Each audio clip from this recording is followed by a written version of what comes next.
MP board के class 10th के बच्चों का 19 फरवरी को इंग्लिश का जो एग्ज़ाम है उसके लिए बहुत इंपॉर्टेंट एक्सरसाइज बताने जा रहा हूँ। इसको ज़रूर अच्छे से देख लेना, कारण के साथ बताऊंगा ताकि आपका बेसिक भी अच्छा हो जाए। देखो, फिल इन द ब्लैंक्स है तो राम इज सिटिंग, खालिस्तान में आपको कुछ भरना है, राधा एंड सपना, तो बिटवीन या फिर अमोंग। तो यहाँ पे पहले से बिटवीन भरा है जो कि सही है। क्यों सही है? क्योंकि अगर दो व्यक्तियों के बीच में अगर कोई बैठा है तो बिटवीन लगेगा, और बहुत सारे मतलब व्यक्ति हैं और उसके बीच में कोई बैठा है तो अमंग लगेगा। तो यहाँ पे दो व्यक्ति हैं, राधा और सपना, तो उसके बीच में क्या लगेगा? बिटवीन। इसके बाद मून के आगे तो दा ही लगेगा, इसमें कोई दो राय नहीं है, क्योंकि मून संसार में एक ही है, तो मून दा लगेगा। ठीक है, वॉक स्लोली एंड साइलेंटली। ठीक है, अब आगे है कि मंडे कम्स, देखो संडे, अब बिफोर या फिर आफ्टर। तो देखो, मंडे कब आता है? संडे के बाद आता है, तो आफ्टर आने होता है के बाद, और बिफोर मतलब होता है के पहले। तो संडे के बाद ही मंडे आता है, तो यहाँ पे आफ्टर बिल्कुल सही भरा है। आगे देखिए, चौथा है वीक और खालिस्तान छोड़ा गया है, ओबे अवर टीचर। अब यहाँ पे आपको ऑप्शन दिए गए हैं कि ऑट टू भरना है या फिर शुड भरना है। तो आपको बताना है कि ऑट टू या शुड या फिर मस्ट भरना है। तो इसका करेक्ट आंसर होगा ऑट टू। ठीक है, B ought to obey our teacher. देखो, अब इस चीज को अच्छे समझना है। शुड मतलब चाहिए, रूल वगैरह में। मस्ट मतलब ऐसा करना ही चाहिए।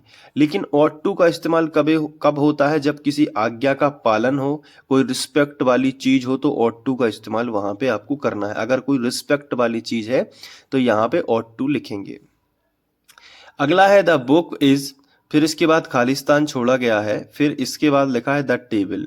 तो देखो, द बुक इज, तो टेबल से बुक टच में है तो ऑन लगेगा, लेकिन टच में ना हो तो अपॉन लगेगा। तो टेबल से बुक तो जो है वो टच में रहेगी ना, तो यहाँ पे क्या रहेगा? ऑन। तो ये बहुत इंपॉर्टेंट है, ऑन यहाँ पे भरना है। अगला है I have read Khalistan books. तो बुक्स है, और मैनी या फिर मच। तो मच है मात्रात्मक, मैनी यानी कई, यानी संख्यात्मक। तो बुक्स को तो गिना जा सकता है ना, तो मैनी शब्द यहाँ पे आ जाएगा। अगला है physics Khalistan not a difficult subject, is लगेगा कि आर। तो कोई भी भाषा हो, कोई भी सब्जेक्ट हो, वो एक वचन ही होता है, तो फिजिक्स के बाद इज लग जाएगा, यानी कि ये वाला सही है। अगला है कि सी खालिस्तान इन एप्पल एप्पल डेली। तो ईट होगा कि ईट्स होगा? तो देखो, अगर सब्जेक्ट बहुवचन है तो ईट लगेगा, और सब्जेक्ट एक वचन है, जैसे सी एक ही व्यक्ति है ना, तो ईट्स लग जाएगा। तो सी ईट्स, ही सी इट के साथ क्रिया में एस ई एस या आई एस होता है, तो ईट्स लगेगा। तो सी ईट्स एन एप्पल डेली। अगला है the chair was Khalistan why the student. तो चेयर को तोड़ा गया है बाय द स्टूडेंट।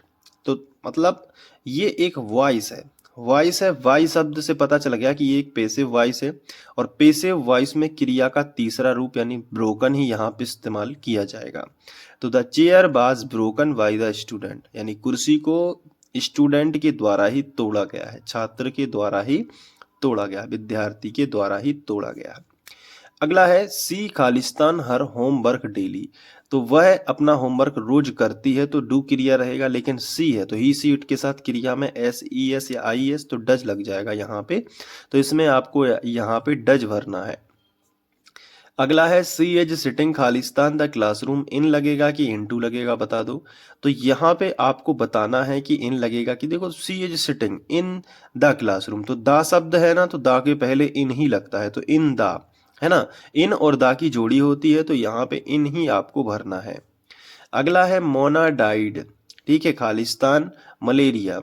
तो अब मोना मर चुकी है, किससे? मलेरिया से। तो अब किसी रोग से मरती है तो फ्रॉम होता है कि ऑफ होता है? तो देखो, यहाँ पे बहुत ध्यान रखना, कई बच्चे फ्रॉम लिखेंगे, यानी फ्रॉम मतलब से, तो मोना डाइड फ्रॉम मलेरिया, लेकिन गलत हो जाएगा, क्योंकि जब किसी रोग से कोई मरता है तो ऑफ शब्द का इस्तेमाल होता है। तो यहाँ पे आपको ऑफ भरना है। मोस्ट इंपॉर्टेंट एक्सरसाइज मैं आपको बता रहा हूँ पेपर के लिए, अच्छे से इसको देख लो। कोई भी रोग होगा तो ऑफ लगेगा, ठीक है। ही इज खालिस्तान एच डी एम, ए लगेगा कि एन, तो एस डी एम, इसको पढ़ो ए, ऐसे आएगा ना, तो एडी की ए आ रही है ना, तो ए हिंदी का क्या है? ये स्वर है, तो स्वर है तो क्या लगेगा एन, तो यहाँ पे क्या लग जाएगा एन, तो ही इज इन SDM। ठीक है, तो इस तरीके से ये 13 जो है मोस्ट इंपॉर्टेंट एक्सरसाइज मैंने आपको बताई हैं। आई होप कि आपको अच्छे से समझ आ गई होंगी। अब और भी एक्सरसाइज देखने के लिए आप एंड स्क्रीन या फिर यूट्यूब पे सीधा सर्च करिए फ्री ऑनलाइन कोचिंग, इंग्लिश की बहुत अच्छे से आपकी तैयारी होगी। इसके अलावा मैं आपको और भी एक्सरसाइज करा रहा हूँ, पैसेज, इंपॉर्टेंट क्वेश्चन आंसर सब कुछ बता दूंगा, बस ध्यान से अच्छे से देखना। तो मिलते हैं नेक्स्ट वीडियो में, और ये वीडियो अच्छा लगा हो तो इसको लाइक कर देना। Thank you.